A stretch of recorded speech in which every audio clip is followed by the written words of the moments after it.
Diploma படிச்சுட்டு இருக்கேன். ஒரு 6th வாழைக்காய் ஜாம் தூப்பேன். வாழைக்காய் தாறு. ஆமா. அது ரொம்ப கனமா இருக்காது? அது ரொம்ப வெயிட்டா இருக்கும் தூக்கு.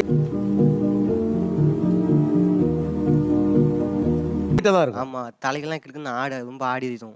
எவ்வளவு தூரம் தூக்கிட்டு போகணும்? ஒரு 1/2 கிலோமீட்டர் 1 கிலோமீட்டர் தான் இருக்கும்.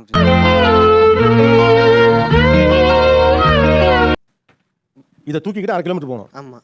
திடீர்னு கீழே போட்டுருவேன். கீழே போட்டா அங்கே வெளியே கொண்டு போய் ஏசுவாங்க. ஆனாலும் தாங்கி கொள்ளும் இதயம். பால் ஊத்துற வேலை பார்க்குறேன். அதான் வீடு வீடா கொண்டு போய் பால் கொடுக்குறது, பால் கறக்குறது. காலையில எத்தனை மணிக்கு எந்திரிச்சு? காலைல ஒரு 4:35.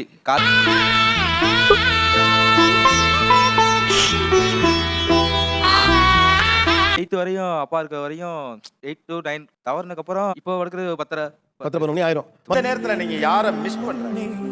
அப்பா. சொல்ல போனா ஒரு ஆபீஸ் வேலை மாதிரி, அதாவது ஒரு 8 மணி நேர வேலைம்பாங்கல்ல, அதை ஃபுல்லா நீங்க 2 பகுதியா பிரிச்சு பாருங்க. இதுக்கு நடுவுல படிக்கணும். ஒரு பள்ளியில் மாணவிகள் சிலர் புகைப்பிடிக்கும் காட்சிகள் வாட்ஸ்அப் மூலம் வேகமாக பரவி வருகிறது. பள்ளி மாணவர் ஒருவர் மதுபோதையில் சாலையில் தள்ளாடி விழும் காட்சிகள் சமூக வலைதளங்களில் வைரலாகி வருகிறது. தாத்தா பாட்டி தான் என் அப்பா அம்மா எல்லாமே. கடைசி வரைக்கும் அவங்க தான் வளர்த்தாங்க. இது வரைக்கும் அவங்க தான் வளர்க்குறாங்க. இதுக்கு மிச்சமும் அவங்களுக்கோசரம் நான் வாழ்றேன்.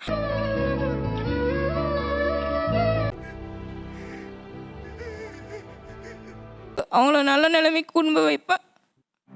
நீ அழுதா எப்படி பா? தாத்தா அழுகுறாரு, போய் சமாதானப்படுத்த ஓடு.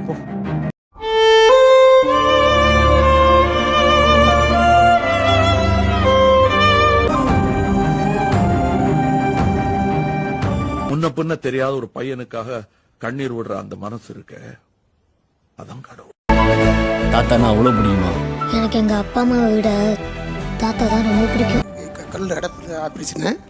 அது மாதிரிட்டு அவங்க 6 வயசு குழந்தைலேயே அவங்க அப்பா இறந்துட்டா. அப்படி அவங்க அப்பா அம்மா 6 ஆதரவு இல்லை.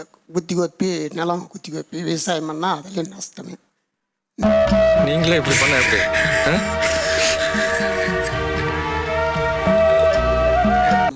எங்க கொண்டு போய் அவரை விட்டுட்டா மனசு நிம்மதியாகும்? ஏதோ படிக்க வச்சு ஒரு வேலையில் சேர்த்து விட்டா. உங்ககிட்ட காடு இருந்தா எடுத்துக்கிடுவானுவ, ரூவா இருந்தா புடிங்கிடுவானுவ. ஆனா படிப்பை மட்டும் நம்ம கிட்ட இருந்து எடுத்துக்கிடவே முடியாது சிதம்பரம். தாத்தாவுக்கு ஆப்ரேஷன் பண்ணிக்கிறாங்க. அடிக்கடிக்கு வயிற்று வலி நெஞ்சு வலி அந்த மாதிரி வருது சார். திடீர்னு அவர் இல்லைன்னா நான் என்ன சார்?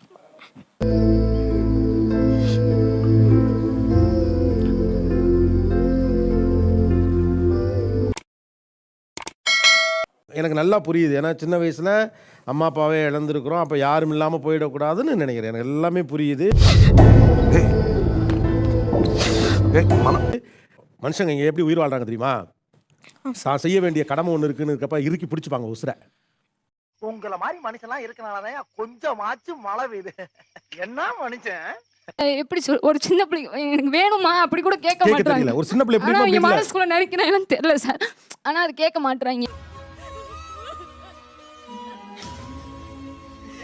தோணும் தானே சில நேரம் இது வேணும்னு நினைச்சு கேட்காம விட்டது எதுவும் இருக்கும் தானே? ட்ரெஸ் அவ்வளோவா என்கிட்ட இல்லை சார். 3 ட்ரெஸ் தான் சரி, அதே மாற்றி போட்டுக்கேன் சார்.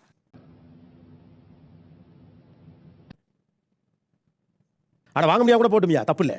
ஆனா ஆசைப்பட்டிருப்பல, அதை சொன்னா தானே என்ன? பட்ட காயம் எத்தனையோ ராசா, அதை சொல்லி புட்டாரிடும் ராசா. வேணுங்கிற மனசே இல்லை உங்களுக்கு?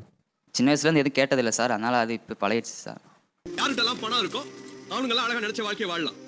பணம் இல்லாதவன் அப்படியே கிடைச்சா ஏதோ ஒரு கன்றாவி வாழ்க்கையை வாழ்ந்துட்டு அழுது செத்துறணும். கல்யாணம் பிள்ளை அப்பயும் நம்ம அப்படிதான் சார் இருக்கணும். அப்ப நம்ம பிள்ளை நம்ம வாழ்க்கை அப்படிதான் யோசிக்கிற மாதிரி இருக்கும். இப்பயும் அப்படி இருந்துட்டு அப்பயும் எதுக்கு அப்படி இருக்கணும் அந்த பிள்ளைங்க?